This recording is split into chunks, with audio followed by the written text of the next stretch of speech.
Hello প্রিয় বন্ধুরা, তোমরা সবাই কেমন আছো? আশা করি তোমরা সবাই ভালো আছো। আজকে যে গল্পটা তোমাদেরকে শোনাতে যাচ্ছি সেটা একটু স্পেশাল হতে যাচ্ছে। সবাই শুনবে। অবশ্যই লাইক, কমেন্ট করে সাবস্ক্রাইব করে আমার পাশে থেকো। তো চলো শুরু করা যাক গল্পটি। তো প্রিয় বন্ধুরা, আমি হচ্ছি একজন গৃহিণী। আমার হাজব্যান্ড থাকতো দেশের বাহিরে। আমার বাড়িতে খুবই বিশ্বাস্ত একটি কাজের ছেলে আর কাজের মেয়ে আছে। তো আমি সবসময় হচ্ছে ওদেরকে বাড়িতে রেখেই হচ্ছে যেখানে যেখানে যাওয়া দরকার, অফিসে যাই, বাইরে যাই, যেখানে যাই, যেহেতু আমি একটা জব করতাম, অফিসে যেতাম, ওরা সবসময় আমার বাড়িতে থাকতো, এতটাই বিশ্বাস্ত ছিল ওরা। আমি সপ্তাহে একদিন ছুটি পাই। তো সেদিন আমি ভরপুর শপিং করি, বাইরে যাই, বাজারে যাই, আমার ইচ্ছে মতো করি, যেহেতু আমার হাজব্যান্ড থাকে না, আমি আমার বাবার বাড়ি যাই, আমার শ্বশুর শাশুড়ির সঙ্গে দেখা করি। আমি একদমই আলাদা থাকতাম। ইনফ্যাক্ট শুধু আমি না, আমার আরও ৩ জন জাল আছে, ওরাও আলাদা থাকতো, যার যার বাসায় শেষে থাকতো। আমরা আসলে জয়েন্ট ফ্যামিলি ছিলাম না, সিঙ্গেল ফ্যামিলি ছিলাম, এরকম ছিলাম আমরা সবাই। তো যাক, এই সপ্তাহে একটা দিন ছুটির দিন, সবাই সবার সাথে সাক্ষাৎ করতাম, দেখা হতো, সবাই আসতো যেত। বাকি সপ্তাহে যে ৬ দিন থাকতো, আসলে এটাতে তেমন একটা যাওয়া আসা হতো না, শুধু প্রয়োজনের ক্ষেত্রে হাই হ্যালো হতো, সবার সঙ্গে খোঁজ খবর হতো ফোনের মধ্যে। সে যাই হোক, আমার কোনো ছুটি ছিল না, কোনো অফ ডেও ছিল না। আমার হাজব্যান্ডের সঙ্গে আমি কথা বললাম, কথা বলতে আমি ঘড়ির দিকেটাকে দেখলাম যে আমার অফিসের টাইম হয়ে গেছে। আমি বিলকিসকে বললাম, আমার বাড়ির কাজের মেয়েটাকে বললাম, বিলকিস, আমার টিফিনটা রেডি করে দাও, আমার টাইম হয়ে গেছে, আমি বের হয়ে যাব। বিলকিস বলল যে জি দিচ্ছি ম্যাডাম। বললাম ঠিক আছে। আর রাহুলকে বলো ও যাতে বাগানের দিকটা খেয়াল রাখে, বাগানে যত কাজগুলো আছে সব কমপ্লিট করে। আমি নতুন কিছু চারা লাগিয়েছি গত সপ্তাহে, এগুলোতে পানি দিতে হবে। আচ্ছা তুমি ওকেই ডাকো, আমি বলছি। তো রাহুলকে ডাকছে, রাহুলকে বাড়িতে কোথাও খুঁজে পাচ্ছে না। যাক, ও ৩-৪ মিনিট লেগেছে, ও ডেকে এনেছে। এতক্ষণে হচ্ছে যে আমি পিন আপ করেছি, তারপরে হচ্ছে মাথা ব্রাশ করেছি, সব কিছু করে মোটামুটি রেডি হয়ে গেছি, বের হয়ে যাব।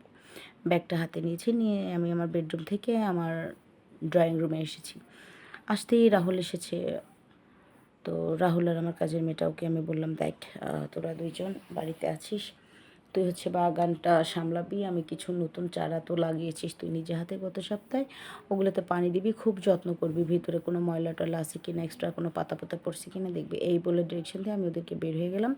আর মেয়েটাকে বললাম, স্বপ্নাকে বললাম যে তুই বাড়ির দিকটা দেখবি, একদম ঝাড়া পোছা থেকে শুরু করে সব কমপ্লিট করে রাখবি, বাড়ি তোর কোনো ছোটো বাচ্চা নাই যাতে তোর কষ্ট হবে, তাই না? বললো জি ম্যাডাম, আমি দেখবো। এই বলে আমি চলে গেলাম অফিসে। অফিসে যাওয়ার পরে মোটামুটি আমরা 2 ঘন্টা ডিউটি করলাম। করার পরে আমাকে অফিসে বড় অফিসার উনি ডেকে পাঠিয়েছেন, আমি গেলাম। যাওয়ার পরে সে আমাকে অনেক ফাইল ধরিয়ে দিয়েছে, অনেক কাজ।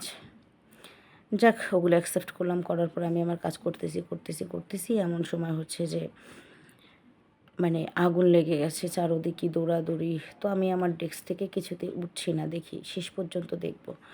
তো অনেকগুলো ফাইল আমি সেভ করেছি, করে নিয়ে নিয়েছি, যদি যেতে হয় ফাইল কটাকে তো রক্ষা করতে পারবো। এর মধ্যেই দেখলাম যে ফায়ার সার্ভিস এসে ভরে গেছে, কিছুক্ষণের মধ্যেই ব্যাস সব কিছু নিয়ন্ত্রণের মধ্যে চলে আসলো। কিন্তু অনেক ভয় পেয়ে গেছি আমি, ভয় পেয়ে গেছি। তো সেদিন অফিস থেকে ফিরতে আমার অনেক অনেক লেট হয়ে গেছে। ওখানে থাকলাম, থাকার পরে সব কিছু আগুন নিভে গেল। বাহির সাইডটায় অনেক ক্ষয়ক্ষতি হয়েছে, ভিতরে আগুন প্রবেশ করতে পারেনি। এখন ক্ষতি ঘরে হোক আর ঘরের বাইরে হোক, কিন্তু ক্ষতি তো হয়েছে, তাই না? আমি একটা অফিসে চাকরি করি, ওই অফিসটার ক্ষতি হওয়া মানেটা কি? আমার কাছে অনেক কিছু, আমার কাছে মারাত্মক খারাপ লেগেছে। হ্যাঁ, নিউজও হচ্ছিল সাথে সাথে, আমার হাজব্যান্ড দেখেছে, উনি সাথে সাথে ফোন করছে, কি তুমি সেভ আছো তো? না, হ্যাঁ আমি সেভ আছি, কোনো সমস্যা নেই। পরে আমরা কাজ কাম গুছিয়ে বাসায় যেতে যেতে বিশেষ করে আমার অনেক লেট হয়ে গেছে।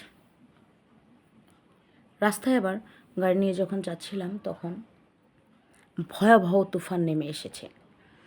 তুফানের খপ্পরে পড়ে ওখানে প্রায় আমি 1.5 ঘন্টার মতো আটকা। যেমন জ্যাম তেমন তুফান। আচ্ছা, প্রচণ্ড মাথা ব্যথা উঠে গেল, ওখানে অপেক্ষা করলাম, কিছুতেই বাতাসটা কমছে না। বিদ্যুৎ এমনভাবে চমকাচ্ছে যে মানে আমরা ওখান থেকে যদি একটু লড়ি, যে কোনো মুহূর্তে কিছু একটা হয়ে যাবে, বড় ধরনের কিছু। এইভাবে সব কিছু চলছিল। তো ড্রাইভার বলল যে ম্যাডাম এখানে অবস্থান করাই সব থেকে বুদ্ধিমানের কাজ হবে। আমি বললাম হ্যাঁ, অবস্থান না করেও তো কোনো উপায় নেই, কারণ সামনে তো অনেক জ্যাম, আমাদের আগে পিছিয়ে সব জায়গায় গাড়ি, আমরা চাইলেও এখান থেকে বের হতে পারবো না। তুমি বরঞ্চ একটা কাজ করো, যখনই আকাশের মেঘ ডাকাটা একটু কমবে, তখনই বিদ্যুৎ চমকটা যখনই কমবে ঠিক তখনই একটু নামো, নেমে পাশে ফার্মেসি আছে, ওখান থেকে আমার জন্য মাথা ব্যথার একটা ট্যাবলেট নিয়ে এসো আর এক পাতা নাপা নিয়ে এসো। এক বোতল পানি সহ নিয়ে এসো, আমি জাস্ট একটু খাই, খেয়ে আমার মাথা ব্যথাটা কমলে আমি 1 ঘন্টা 2 ঘন্টা 4 ঘন্টা আরও থাকতে পারবো। সারাদিনে একের পর এক 2টা এত বড় বড় ঘটনা। যাক, একটা পর্যায়ে গাড়ি থেকেও নামতে হয়নি, বিদ্যুৎ চমকানো একটু কমলো, হাওয়াটাও একটু কমলো, 1-1.5 ঘন্টা চলে গেছে। যাওয়ার পর আমি অলমোস্ট ধীরে ধীরে আমরা বাড়ির দিকে অগ্রসর হতে থাকলাম এবং বাড়ি পর্যন্ত এসে পৌঁছালাম। তো প্রতিদিনই নেশে এসে হর্ন দেয়, সেদিন আর হর্ন দেয়নি। আমি বললাম অনেক রাত্র হয়ে গেছে, যদি তুমি এখন হর্ন দাও তাহলে ডিস্টার্ব হয়ে যাবে, তুমি নিজেই গেটটা খুলে আস্তে করে গাড়িটা ঢুকিয়ে রেখে দাও, পার্কিং করে দাও। দিয়ে ড্রাইভারের থাকার ঘর হচ্ছে আমাদের নিচেই, উপরে ওঠে না, যেহেতু আমার বাড়িটা হচ্ছে নিচ 3 তলা বাড়ি, ও নিচতলাটাই ব্যবহার করে, ওর ফ্যামিলি থাকে। তো যাকে আমি ওকে কথা বলে আমি বাসায় চলে গেলাম। আসার পর দেখছি আমার বাড়ির সদর দরজাটা খোলা। আমি স্বপ্না স্বপ্না বলে চিল্লাচ্ছি, নেই। আবার রাহুল রাহুল বলে ডাকতেছি, তারা কেউই নেই। তো ভিতরে ঢুকে মেন গেটটা লাগিয়ে দিলাম আমি নিজেই। দেওয়ার পর চারিদিকে তো এমনি অনেক ঝড় তুফান, এখন ওইটার ছায়া যায়নি, হচ্ছে টুকটাক, একটু কমছে কিন্তু চলতেছে। তো বাড়ির ভিতরে আসলাম, আসার পরে দেখলাম যে দোতলায় কেউ নেই, যেহেতু দোতলা থেকে উপরে ডুপ্লেক্স করা ছিল, কেউ ছিল না। তো বাড়ির মধ্যে যতই আগাচ্ছিলাম ততই ভয় ভয় ভয় ভয় লাগছিল, দিশেহারা হয়ে পড়লাম, কী ব্যাপার, এরা কোথায় গেল, মানে আমার মাথায় আসছে না ওরা কি পালিয়ে গেছে না বাড়ি, এরকম কিছু আসছে না, জাস্ট আমি দিশেহারা। হ্যাঁ, আমি খুব ভয় পাচ্ছিলাম। তারপর আস্তে আস্তে ভিতরের দিকে ঢুকতে থাকলাম। প্রথমে রান্নাঘরটা দেখলাম নাই। তারপরে আমার নিচে ডুপ্লেক্সে দোতলার মধ্যে 3টা বেডরুম, সেখানে দেখলাম, সেখানে নেই। 3 তলায় থাকি আমি,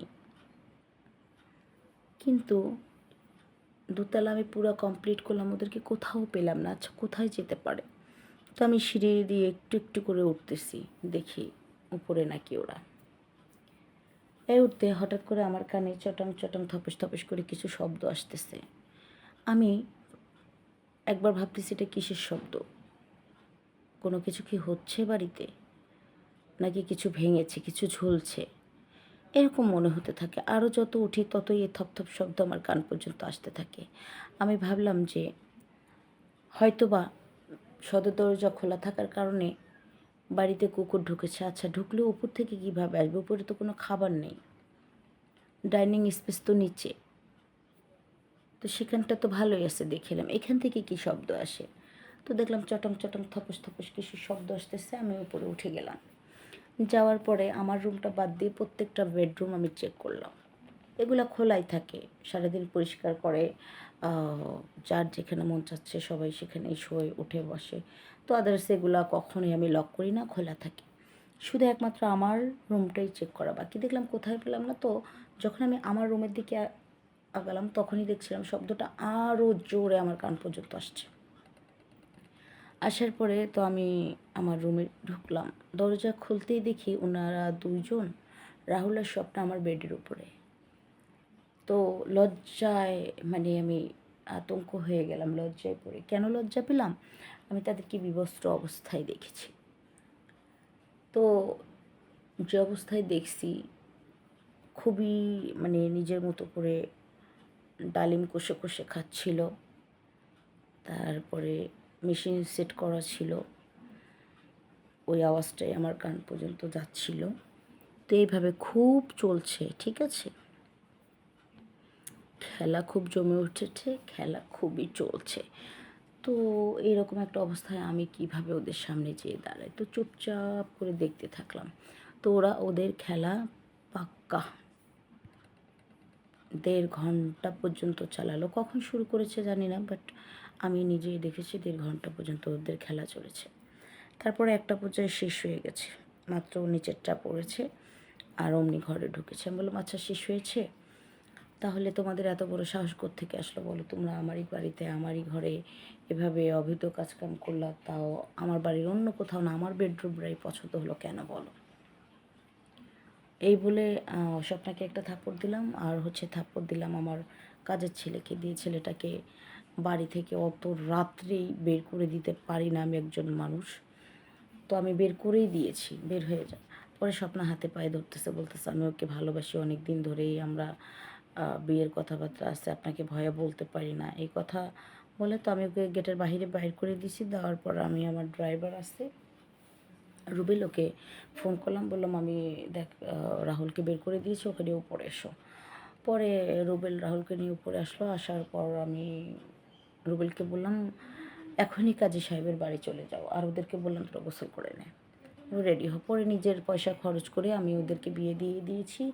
দেওয়ার পরে একদম আমার বাড়িতে ওদের জন্য আমি আলাদা একটা থাকার ব্যবস্থা করে দিয়েছি। বলেছি, "যতদিন থাকার ইচ্ছা আছে এভাবে থাক, বৈধভাবে থাকবে, কিন্তু হ্যাঁ, এরকম অবৈধ কিছু আর করা যাবে না। আমাকে যদি অনেক আগেই বলতে, আমি তোদেরকে বিয়ে করায় দিতাম। তাহলে তো আর এ অবৈধ একটা সম্পর্কে তোরা লিপ্ত হতি না।"